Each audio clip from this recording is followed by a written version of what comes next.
美国接下来应该如何同中俄，特别是与中国？为什么在国际专家一番话后，美国对待中俄的战略需要发生改变？一直以来，美国对待新兴崛起的国家的态度就是打压，毫无底线的疯狂打压，这与美国的全球霸权梦分不开。凭借着2次世界战争取代英国成为世界霸主的美国，依靠其强大的军事实力，在全世界横行霸道，并利用这样的霸权为美国谋取大量的利益。因此，美国是绝对不会允许有人挑战它的世界霸权。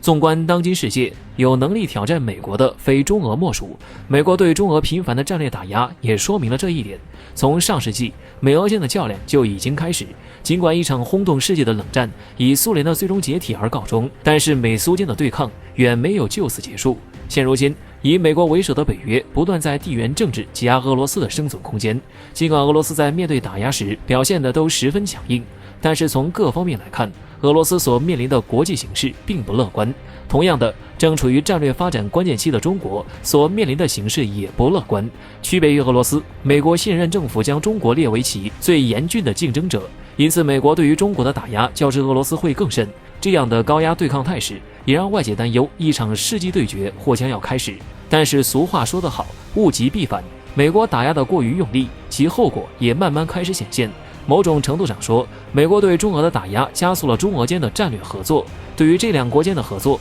国际专家卡乌表示，中俄两国的联合力量远远大于苏联和前东欧社会主义集团。我们知道，从现在来看，中俄两国的经济、军事、科技等不仅发展规模巨大，而且未来的发展潜力也十分巨大，这是一个不可争辩的事实。在这样的情况下，美国对付其中任何一个都很难确保能够有优势，更何况是二者联合呢？分析指出，美国试图召集盟友对付俄罗斯和中国的行动，最终必将是以失败告终。从国际分析家看来，这同美国自取灭亡没有什么不同。因此，在如何对待中俄间，国际专家已经说得十分明白。从现在来看，美国最应该摒弃的是零和博弈的思维。尽管大国间的竞争是不可避免的，但是合作仍然是世界发展的主旋律。特别是美国如今同中国的交往上，对于中美而言，合作必定是互惠互利的。如果美国再不选择暂停或者舒缓这样激烈的对抗，那么等待他们的将会是一场噩梦。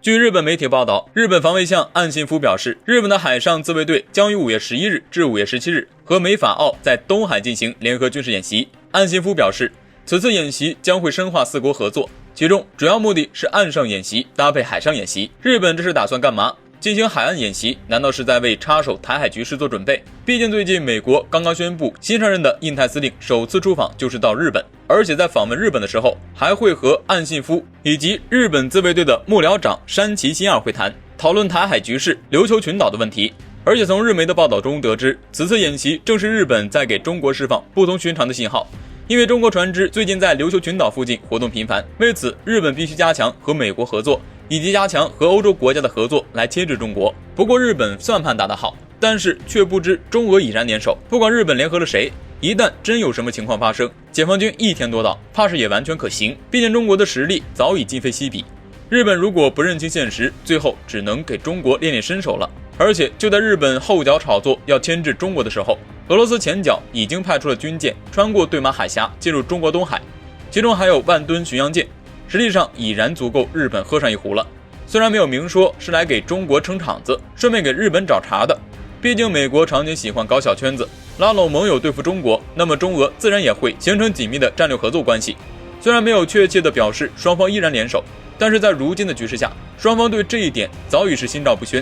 就比如这次美日开展演习，俄罗斯海军就出现在了东海，所以日本想在中俄手下讨便宜，怕是要死心了。而且中国早已有言在先，只有一个中国，中国的每一寸领土都绝对不可能也不能从中国分割出去。所以日本联合美国频频动作，演习针对性如此明显，中国自然不会干看着。近日，南部战区的陆军某旅就进行一次野外陌生丛林演习，同时南部战区的解放军某导弹快艇部队也展开了实战化训练。所以日本做小动作的时候可千万要小心，不然那给中国送了菜那就不好意思了。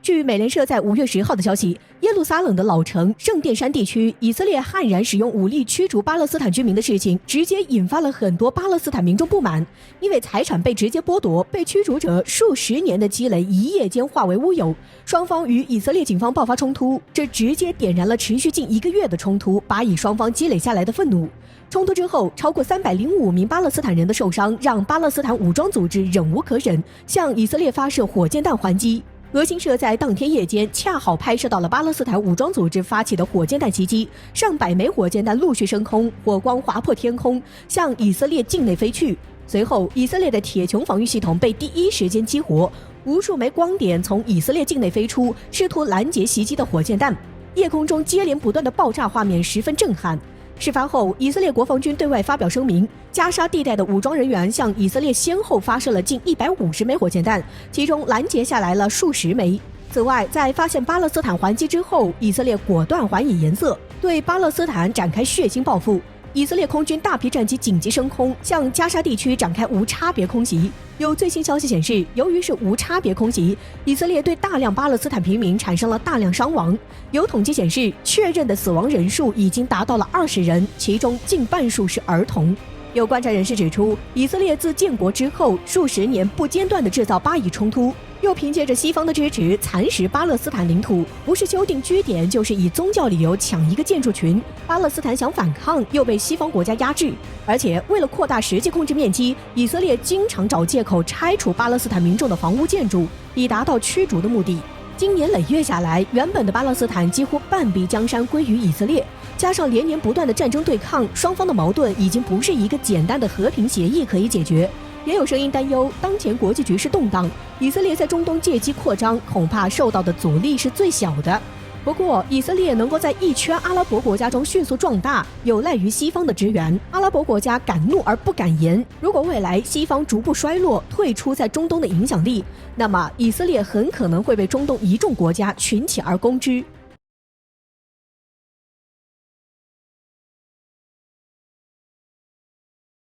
近日，美媒称中国在美国花费的宣传支出增长了500%。据美媒统计，中国在2020年在美国的外宣支出花费了大约6400万美元，相比2016年大约1000万美元上涨了500%。美媒认为，中国在全球舆论中花钱传播有关中国的正面叙事，还散播虚假消息，为此，中国驻美记者被迫回国。众所周知，西方媒体向来都是西方政客手中的工具，是操控他国的一个重要手段。就比如 BBC、CNN 等媒体就几乎掌控了全球媒体网络。而正因如此，美国对中国实施的舆论抹黑才会致使经常有外国人到了中国后发出中国和传闻中很不一样的感慨。对此，华春莹就强势回应，美媒罔顾事实真相，堂而皇之地进行舆论霸权，把和美国不同的声音强行消失，甚至在此前为了更加顺畅地抹黑中国，还每年在中国花费3亿美元。